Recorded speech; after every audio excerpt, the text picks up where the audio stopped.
Bien, vamos a tomar contacto ya con el doctor Herbert Cuba García, ¿no? Él es especialista en política de salud pública, ¿no? Comentarista de el portal de opinión en Montonero, ¿no? Un poco también para seguir en esa misma línea, ¿no? Esta vez ya con el tema vinculado al sector salud, pero en líneas generales primeramente quería pedirle cómo ha observado, cómo ha percibido él el mensaje, el primer mensaje a la nación de Pedro Castillo. Qué gusto saludarlo, doctor Cuba. Acá me acompañan en la mesa Carlos Cabrera, Alberto Castillo y Luis Casas. ¿Cómo le va? Qué gusto saludarlo. Felices fiestas en primer lugar. Muy buenas tardes y un saludo a través suyo a todo el país. Un saludo a Tito Castillo, que lo veo después aquí en la mesa. Un saludo a Cabrera, a todos los amigos. Se juntó la cofradía.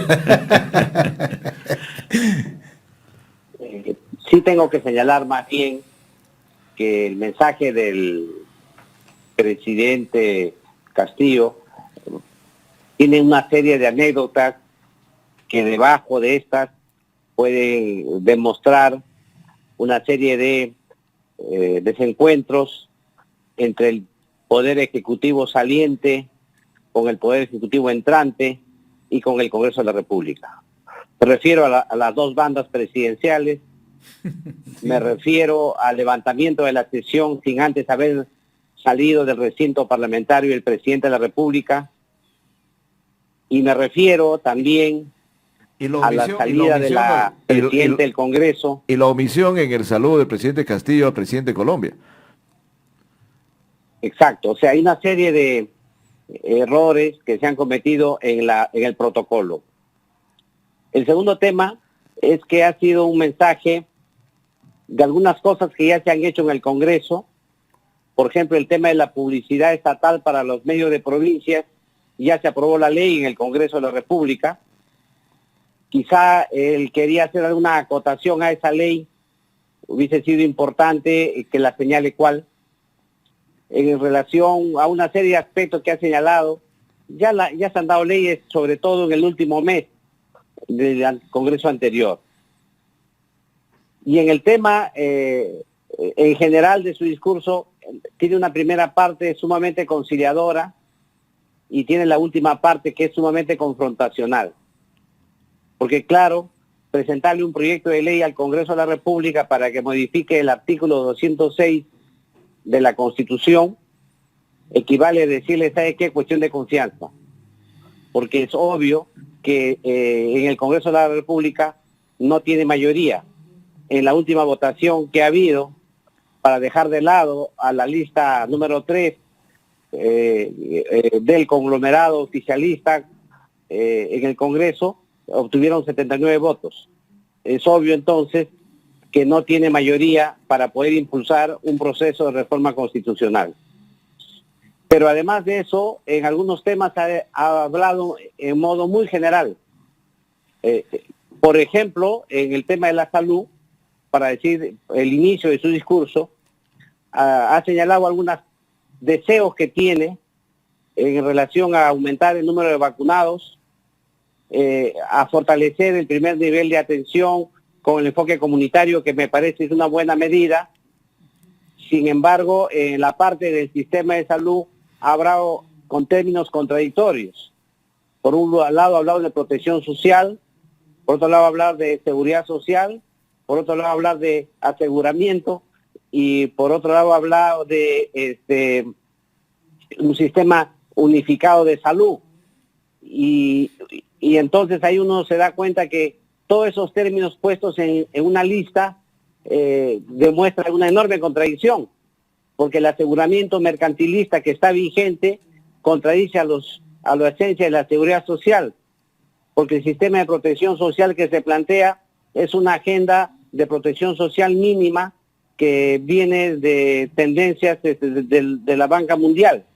Y por último, el tema de la creación del sistema unificado de salud no señala si es que va a ser una unión de hecho administrativa entre salud, el Ministerio de Salud y las demás instituciones, o solo un nivel de coordinación tal como es hoy día, porque el sistema unificado de salud ya lo tenemos a través del Sistema Nacional de Salud. Por lo tanto, Hay algunos planteamientos que ya los había planteado el señor Cerrón en sus conferencias de prensa, que quiere crear un hospital en cada provincia, quiere crear un hospital dental en el país y en cada una de las provincias, porque evidentemente, y eso es cierto, la medicina bucal está totalmente abandonada, y también crear centros clínico-quirúrgicos en cada uno de los territorios del país, y crear las brigadas comunitarias que puedan trabajar en el Perú y también a nivel internacional. Yo creo que eso se ha reiterado en la propuesta, pero de eso no ha habido ninguna novedad de su parte.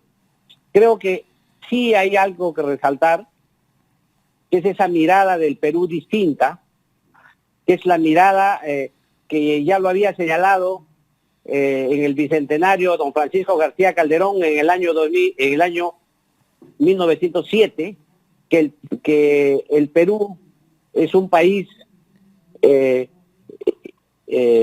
indo, afro, sino-americano, es decir, de toda la sangre, no el mestizaje, sino el respeto a cada una de sus señas y sus culturas. Y en eso se había avanzado en el periodo del expresidente Ollantumala, sobre todo con su esposa, Elian Carp. Recordarán ustedes que propuso mucho el tema de la interculturalidad. Ahora lo que ha hecho es retomarlo, y a una lectura histórica muy interesante que ha hecho al inicio de su discurso, que lo señala él como el continuador de la historia de los dominados que tiene el Perú. Y el resto de aspectos, ya desde el punto de vista económico, en cada una de las áreas, son una serie de deseos que todavía no se han plasmado en modo concreto. Por ejemplo, llama la atención que no se haya referido al 10% del PBI para la educación, como había señalado en su discurso. Solamente ha dado unas cifras que ahora son muchos menores para el sector de educación. Y tampoco ha generado un gran giro en el proceso educativo en el país, sino simplemente resolver algunos temas embalsados desde el punto de vista sindical y gremial de los maestros. Yo creo que en general el discurso tiene dos partes. Una parte tranquilizadora y una parte ya que se va de lleno en el programa de la creación de una asamblea constituyente con un Estado plurinacional. Doctor Lerber Cuba, ¿cómo está? Después de mucho tiempo nos encontramos. ¿Qué tal? ¿Cómo está? Bien. Definitivamente se generó demasiada expectativa en relación a este mensaje. La población, tanto de un sector de la población politizada, otro sector incrédula de lo que puede hacer, pero se pensó que iba a incidir más en este problema del COVID. Se habla de una tercera ola. No hemos escuchado cosas concretas para contrarrestar cerca de 200.000 peruanos que han fallecido. Y yo pensé al menos que se iba a rendir un homenaje o mencionar, porque son 200.000 peruanos. ¿Quién no ha perdido un familiar, un amigo, un conocido, digamos, con esta pandemia? Pero no se trata solamente de poner la vacuna si se acabó el problema. No sabemos qué cosa vendrá, qué otros virus más, qué cosa viene más adelante. Seguramente usted ha podido hacer las investigaciones respectivas, pero estamos saliendo otra vez del mismo problema, o sea, la cosa inmediatista. ¿Qué va a pasar a mediano plazo acá en el Perú sobre el tema de la salud? Sí, mire, como no tenemos al ministro de Salud, es muy poco, es difícil, digamos, poder aventurarnos qué es lo que podrá hacer en el corto y el mediano plazo, porque las medidas que ha dicho el presidente Castillo son muy generales, son solo deseos. Por ejemplo, decir que va a vacunar al 70% de la vacunación a fin de año. Es un buen deseo, pero ¿cómo lo va a hacer? En segundo lugar, no ha hecho un enjuiciamiento crítico a los errores que ha tenido el gobierno de Sagasti y de Vizcarra en la lucha contra la pandemia. No se ha referido a los errores del enfoque hospitalario, militar y policial que hicieron ellos y cómo lo va a cambiar hacia un enfoque de fortalecimiento del primer nivel de atención con enfoque comunitario. Eso no lo ha dicho. Trasciende, parece ser que lo dice, porque lo dice en forma tan general, pero uno lo puede entender de diversas maneras. En otras palabras, no tengo claro si es que él va a continuar con las mismas medidas del presidente Sagasti solo con una mejor gestión, o si va a cambiar de estrategia y va a emplear una estrategia que hemos reclamado nosotros desde el año 2020, cuando apareció la pandemia, que es el enfoque comunitario para cortar la transmisión en la comunidad. Lo ha reiterado, pero no lo dice cómo lo va a hacer. Por otro lado, también la estrategia de vacunación que ha hecho el ministro Óscar Ugarte, por ejemplo, que era vacunar por segmentos poblacionales, se ha demostrado que no da buenos resultados. Porque, claro, tú vacunas a la tercera edad, al anciano de tu casa, pero todos están sin vacuna dentro del hogar. Y bajas 2 años más, 4 años más, y sigue esa familia en peligro. Cuando lo lógico es que se utilice sistema de vacunación por sectores, por distritos, por provincias, de tal manera que puedas conseguir una inmunidad de rebaño de modo más rápido. Eso implicaba también un cambio de selección de vacunas, porque se ha utilizado un tipo de vacuna que prioriza un desarrollo tecnológico enorme, que el Perú no tiene, como es la ultracongelación.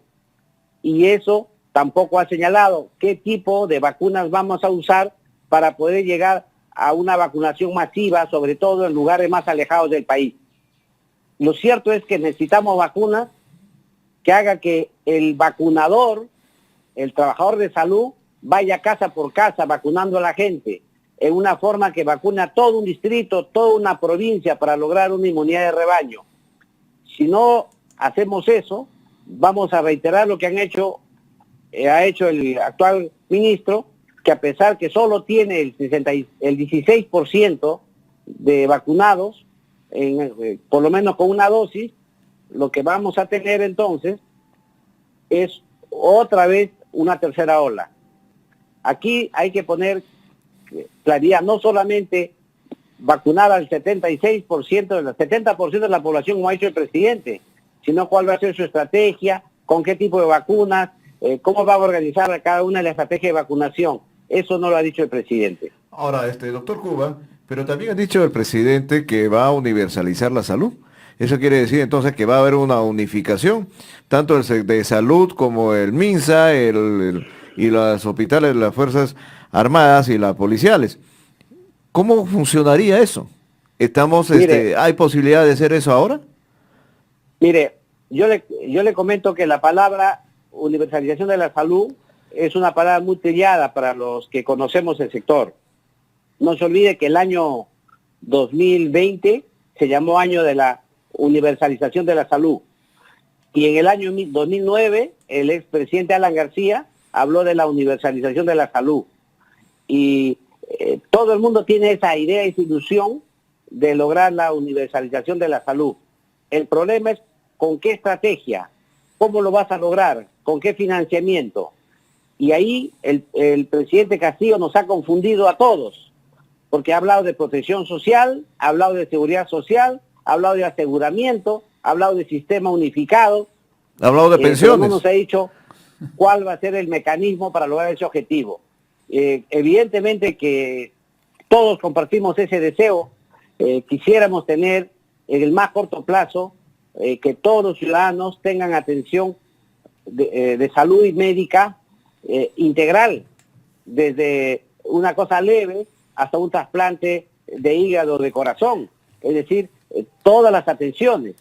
Sin embargo, eso no lo ha dicho el presidente, porque hoy día, por ejemplo, si uno analiza muy superficialmente la propaganda del gobierno actual, que dice que todos los peruanos tienen acceso a un tipo de seguro médico. El FIS cubre para todos, pero el hecho de tener un seguro médico es un documento, no es la atención misma. Tú vas con tu documento a la posta y no encuentras un medicamento, no encuentras un médico. Entonces, ¿de qué te vale tener un seguro? La cobertura tiene que ser real de atención y que sea en el momento que el paciente lo necesita.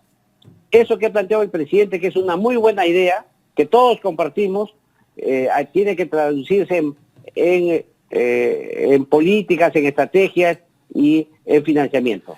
Muy bien, doctor Heber Cuba, como siempre muy agradecido, y el fin de semana vamos a tener ya en amplitud para seguir abordando ya, cuando conozcamos probablemente para esa fecha ya al nuevo ministro de Salud y quien va a ser también el presidente del Consejo de Ministros. Como siempre, muy reconocido por esta comunicación. Un fuerte abrazo, felices fiestas. Un abrazo a todos ustedes y a todo el país. Gracias.